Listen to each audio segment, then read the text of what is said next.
Roma, I wanted to start with you. You've had an amazing career, and I loved you on Touched by an Angel. Used to watch it growing up. And you worked on many faith-based TV shows, books, and films, and now you're a producer of this film. When and how did you hear about Doug's story? I run a division of MGM called Lightworkers, and we're always looking for uplifting and inspirational content.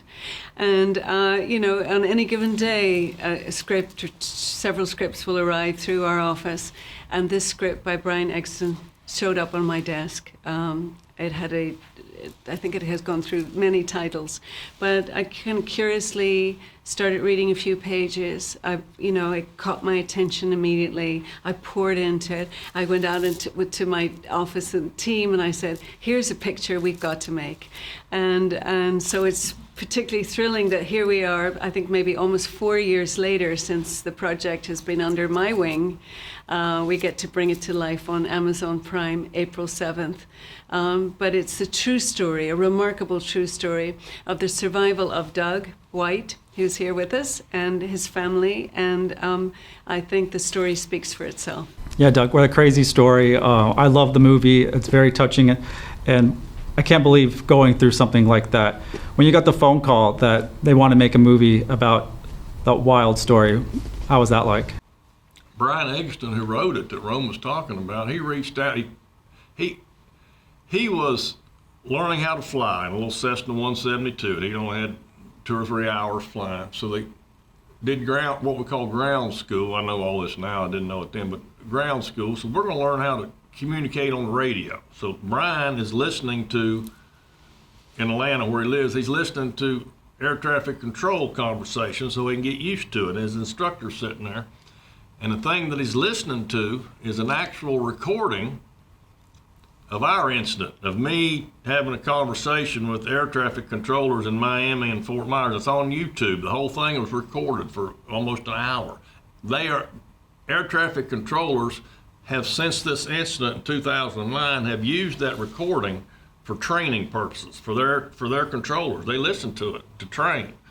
So Brian's listening to that as a student pilot, and he's just enthralled with it. He said, "I've got to find this guy." And he's a writer, screenwriter. He wrote for Tyler Perry's show. So he can't find me, so he reaches out and finds one of my daughters on Facebook. He said, "Are you the daughter that was on the plane with your dad?" And blah, blah, blah. I said, "Yeah. Can you give me his contact information, his mailing address?" So Brian sends me a letter, introduces himself. "I'm a man of faith. I'm just trying to learn how to fly, and I'm a writer. Do you mind if I write a screenplay?" I said, "No, I don't care." So he said, "Can I come visit you?" And I said, "Sure." So he drove to our house in North Louisiana. He stayed 2 or 3 days at my house, and I fed him and drove him around town, and he recorded stuff for hours. And 4 or 5 months later, he had a script, and we've since become friends. So that's how I got the call, so to speak, to answer your question. Well, when you heard that Dennis Quaid was going to play, how did that feel? Well, I was hoping for Sam Elliott, but I'll take Quaid. No, I was flattered. He got an A for the job. He did a good job. And how'd your wife feel about Heather Graham playing her? She's ecstatic. And they do a great job. Our actors really brought it, and their performances, I think, are extraordinary. Jesse Metcalf rounds out the star package with the performance as the expert pilot on the ground that is helping communicate to Dennis's character in the air. And it's as we see this story unfold, and we see how many people that were required really to have their fingerprint on Doug's story, all the people on the ground that were involved in helping to bring the plane down. It's similar in some ways, without the dangerous aspects, of what it takes to put a film together. It begins with a script or the story, and then how many people that the story has come through, how many people that worked on our film to bring it to the screen. And anyway, it's deeply satisfying after all that work for everybody. And obviously, it's their real story that we've been able to communicate that, and that audiences will get to enjoy it. Complete families, because we've made a family-friendly movie here that you can gather on the comfort of your own home from April 7th onwards and watch this story play out on Amazon Prime. Yeah, what do you want audiences to take away from this film? Well, I hope that the movie was made primarily to entertain, but you can't tell a story that at its center there's the heartbeat of faith without hoping that people are inspired by it, that maybe people are reminded of how amazing God is. Without the power of prayer and God's hand on this family's life, it would have been a very different outcome. So I hope and pray that people are inspired by the story as well. Are you noticing that bigger studios now want to release more faith-based films? I think so. I know back about 10 years ago when we made the Bible series for the History Channel, many people thought we were crazy, that nobody wanted to see the Bible played out on TV. And, our friends and colleagues warned us that we were going to ruin our reputations or lose our shirts or whatever. And over 100 million people tuned in to see that series when it had ended. I believe that audiences out there are hungry for stories that uplift and inspire, that they're hungry for stories of hope.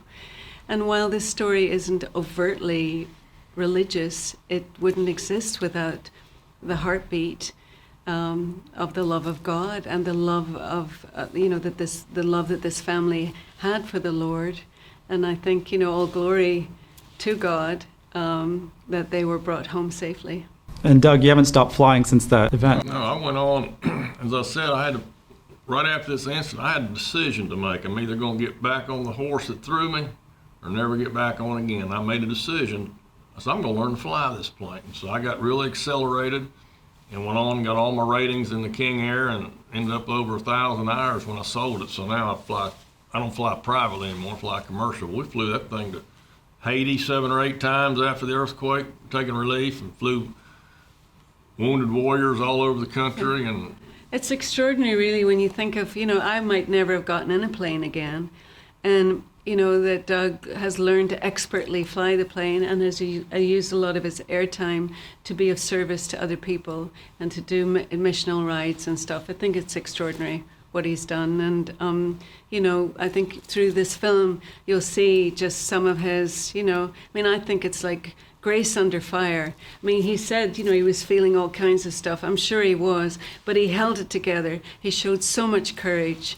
And, I think Dennis Quaid has done a marvelous job on portraying that on the screen, on A Wing and a Prayer.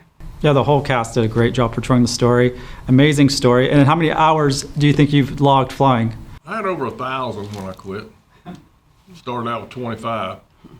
So, but that's one, flying the veterans and going into Haiti and a couple of relief missions into Belize and places like that. You build up a lot of time, which is what I wanted to do. But it's an expensive hobby, and especially with the King Air. So it's a big boy game, and I couldn't afford to play it. So I got my over 1,000 hours and did all those missions, and then sold the airplane. I just fly commercial now. That's amazing. I'm with Roma. I don't think I would have gone on a plane if I had to go through that. Got on a plane that night coming home. And After the incident, he and his family got on a commercial airline and flew home. I don't know that I would have been able to do that, but it's fantastic. It's a great story of courage, a great story of inspiration, and we hope that it touches audiences everywhere this Easter season.